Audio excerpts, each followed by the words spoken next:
Hello everyone, आप सबका वांगशन bubble में फिर से एक बार बहुत बहुत बहुत स्वागत है। आज हम डेस्टिनी फाइटर के पार्ट 4 को देखने जा रहे हैं।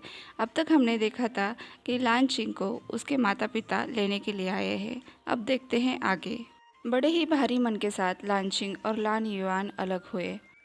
हालांकि जबकि लान चिंग के माता पिता आए, मैडम लान उनकी आवभगत नहीं करना चाहती थी, लेकिन अपने पति के सामने उनकी एक भी न चली। लानचिंग के माता पिता उड़ते हुए घोड़े पर आए थे, इसलिए एक दिन का सफ़र उन्होंने कुछ एक आध घंटे में ही तय कर लिया। वो सुबह होने से पहले वापस जाना चाहते थे, क्योंकि लान परिवार महाराज के करीबी परिवारों में से एक था। इसलिए बच्चे के स्वास्थ्य की जांच करने के लिए महाराज खुद से वैद्य को भेज देते थे। चिंग के जाते ही सिचेन बिलक बिलक कर रोने लगा। युआन ने उसे गले से लगा लिया। उसे कहा, बेटा आज से आप पापा के साथ रहोगे, पापा के साथ ही सोओगे। मैं जल्दी जल्दी काम निपटा के मम्मा से मिलने जाऊंगा, तो आपको साथ लेके जाऊंगा। लान युवई के भी समझ में आ गया कि युआन का ससुराल कोई आम नहीं है। वो लोग अगर जादुई जानवरों से अपनी आज्ञा का पालन करवा सकते हैं, तो वो यकीनन बहुत ही बेहतरीन कल्टीवेटर्स होंगे। लान युवई ने अपने बेटे का ढाढ़स बंधाया ताकि वो जल्दी से काम निपटाकर अपनी पत्नी से मिलने जा सके। युआन ने अपने पिता से कहा, हाँ पिताजी, चिंग भी यही चाहती थी कि मैं यही करूं। मैं और कड़ी मेहनत करूंगा, साथ में शिचेंग का ख्याल भी रखूंगा, ताकि मैं जल्दी से जल्दी चिंग अर और ये अर से मिलने जा सकूं। इसके बाद युआन ने लान सिचेन की जिम्मेदारी अपनी उस दाई माँ को सौंपी जिसने बचपन में खुद उसकी देखभाल की थी। वैसे तो शिचेन एक शांत और प्यारा बच्चा था, लेकिन फिर भी मैडम लान हमेशा उससे चिढ़ जाया करती थी।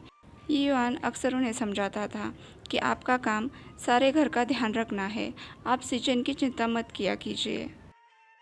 इस सब में लान युआन की हालत बहुत बुरी थी। वो बिल्कुल मशीन की तरह काम किया करता था, कभी कभी अपना खाना तक नहीं खा पाता था। वो एक दिन में 3 दिन का काम करता था। यह सब सिर्फ इसलिए कि वो अपनी पत्नी और बच्चे से मिलने जा सके। युआन को अभी सेनापति नियुक्त किया गया था और वो अपनी जिम्मेदारी बहुत बखूबी निभा रहा था।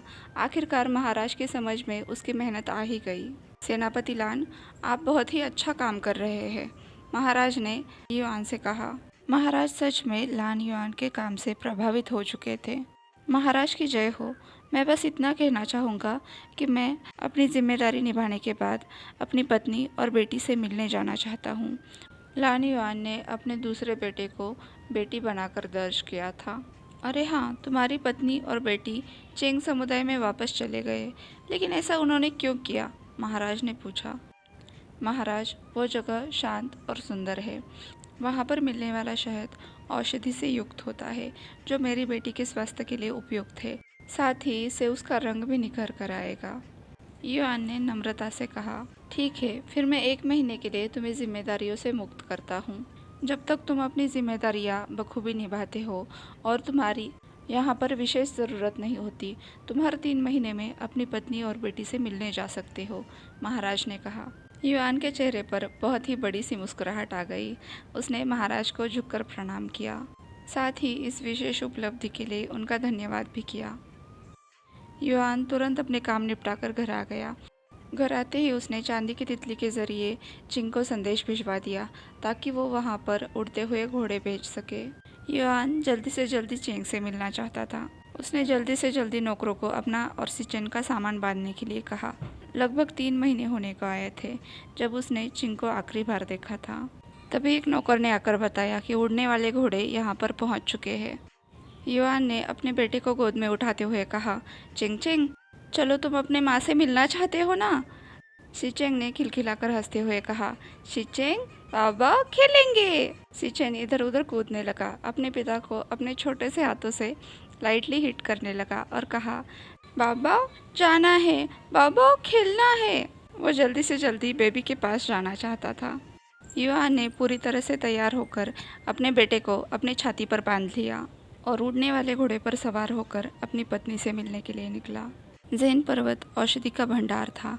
ऐसा कहा जाता है कोई एक बहुत ही बुद्धिमान वैद्य था जिसे राजधानी से देश निकारा मिला, क्योंकि उसके ज्ञान को आम लोग समझ नहीं पाए। वो दर दर भटकता रहा और आखिरकार जैन माउंटेन की गोद में आकर उसने अपना बसेरा बना लिया। अपने ज्ञान से उसने वहाँ पर अलग अलग तरह की औषधि का निर्माण किया। जब उसे पता चला कि ज़ेन माउंटेन कल्टीवेटर्स की जगह है, उसने अपना ज्ञान उन्हें समर्पित कर दिया। एक और मान्यता ये भी है कि गेर का जन्म ज़ेन माउंटेन से ही हुआ था। ये एक बहुत हाई कल्टीवेशन की निशानी थी, लेकिन पीढ़ी दर पीढ़ी यहीं पर रहकर कल्टीवेशन करने के बाद कुछ गेर को शहर के जीवन का अनुभव करने की जिज्ञासा हुई। इसलिए वो पर्वत छोड़कर नीचे आ गए, अलग अलग शहरों में घूमे, लेकिन आम आदमियों को उनका अलगपन ज़्यादा नहीं भाया। वो उन्हें अलग समझने लगे। गांव के शांत जीवन में पले बढ़े गैर लोगों के विषवृत्ति का सामना नहीं कर पाए और खुद को शहरी जीवन में ढालते गए। ज़ेन पर्वत के दरवाजे हर गैर के लिए हमेशा खुले रहते थे, लेकिन साथ ही वहाँ पर एक सुरक्षा कवच बना हुआ था, जिसकी वजह से कोई भी मर्द या औरत उसमें आसानी से अंदर नहीं जा सकती थी। ये जगह राजधानी से दूर और लोगों की समझ से परे थी, इसलिए लोग इसे आदिम समुदाय के नाम से जानते थे। जैन समुदायवासी खासकर भेड़ बकरियों को संभालते थे, खेती किया करते थे, घोड़े संभालते थे, इसलिए शहरवासी उन्हें कम आंकते थे। लेकिन उन्हें नहीं पता था कि एक एक जैन निवासी पूरे सेना के बराबर है। अपने पिता चेन यान के बाद चेन चिंग ज़ेन पर्वत की नई रानी बन गई, क्योंकि वहाँ पर लड़का लड़की या गैर में कोई भेदभाव नहीं किया जाता था। घंटे भर में युआन अपनी पत्नी के पास पहुँच गया। घोड़े से उतरते ही सबसे पहले उसने अपने पत्नी को गले लगाया। तुम तो दुबले बन गए हो, चिंग ने अपने पति की तरफ देखकर कहा। मैंने तुम्हें बहुत याद किया चिंगर, युआन ने जवाब दिया। चिंगर ने सिचेंग को गोद में लेकर उसे बहुत सारा प्यार किया। दूसरी तरफ युआन ने वांग यी को गोद में लिया। तुमने यी को बहुत अच्छे से संभाला है, ये तो और भी गोरा लगने लगा है, युआन ने चिंग से कहा। इस पर चिंग मुस्कुरा दी। उसने अपने दासियों से कहा और सिचेन के लिए खास तरह का खाना बनवाया। उसने सिचेन से कहा, चेन चेन, अगर आपको मिठाई खानी है तो तुम मैडम यांग से मांगना, ठीक है? छोटा सिचेन तुरंत मैडम यांग के गोद में चला गया, जो उसे मैडम वेन की याद दिलाती थी। माँ बाप नहीं दिख रहे? युआन ने अपनी पत्नी से पूछा, तो चिंग ने बताया कि वो पर्वतों पर पूर्वजों से मिलने गए हैं, 2 दिन बाद लौटेंगे। युआन और चिंग अपने कमरे में आ गए। उसने फिर से एक बार चिंग को अपनी बाहों में लिया और कहा, चिंग, मैंने तुम्हें बहुत याद किया। चिंग उसकी बात समझकर शर्मा गई। वो अपना सिर झुकाकर उसके हाथ की तरफ देखने लगी। युआन ने तुरंत अपने हाथ के निशान चिंग को दिखाए। ये अब भी उतना ही गहरा लाल है। युआन ने कहा, चिंग, मेरे जीवन में बस एक तुम ही हो जिससे मैं प्यार करता हूँ।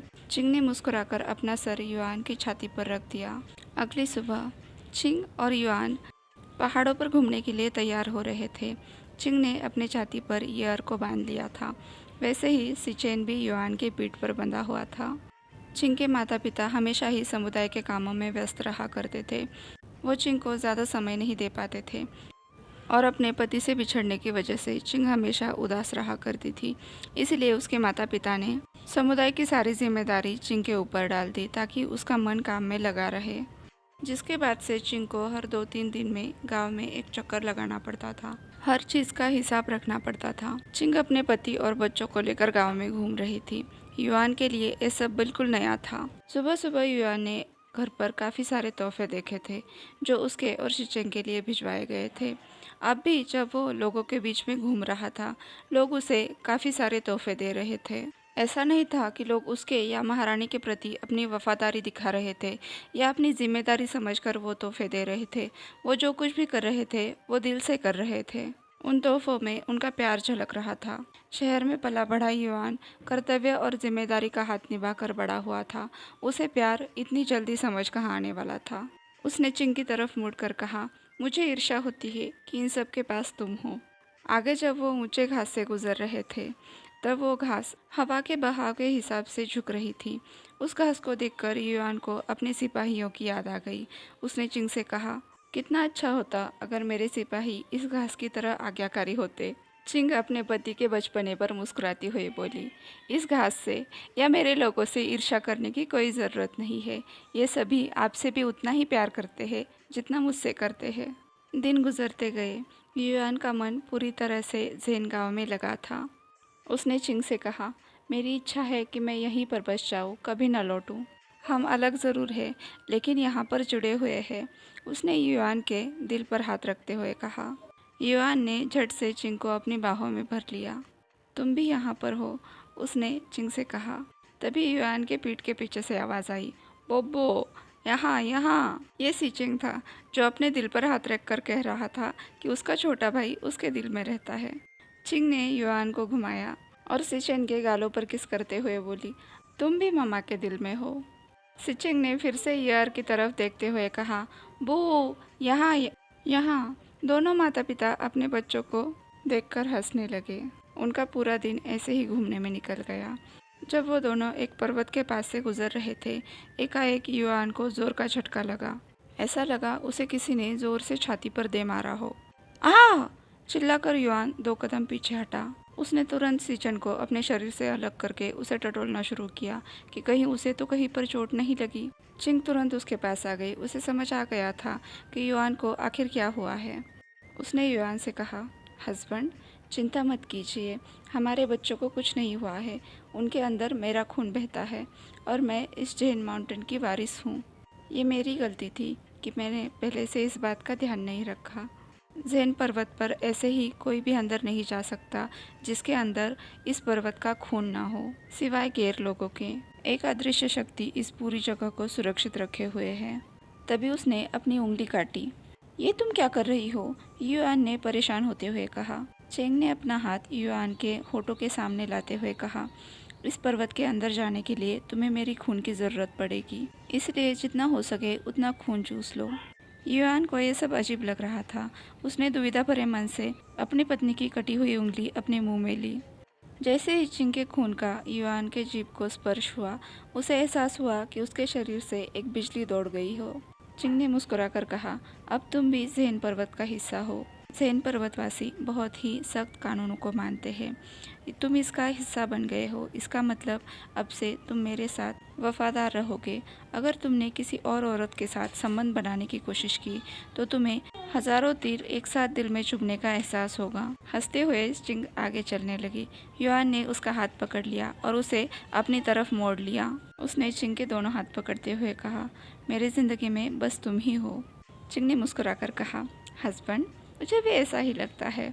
उसने पर्वत की तरफ देखते हुए कहा, चलो हम पर्वत पर चढ़ाई करते हैं। ऐसा लग रहा है कि पर्वत हमें बुला रहा है। आज के लिए बस इतना ही। आपसे कल मिलती हूँ। तब तक के लिए अपना ख्याल रखिए। मेरे चैनल को सब्सक्राइब नहीं किया हो तो सब्सक्राइब कर लीजिए। वीडियो पसंद आया हो तो लाइक, शेयर और कमेंट कर लीजिए। और वांगशेल बबल में खुश रहिए। Thank you.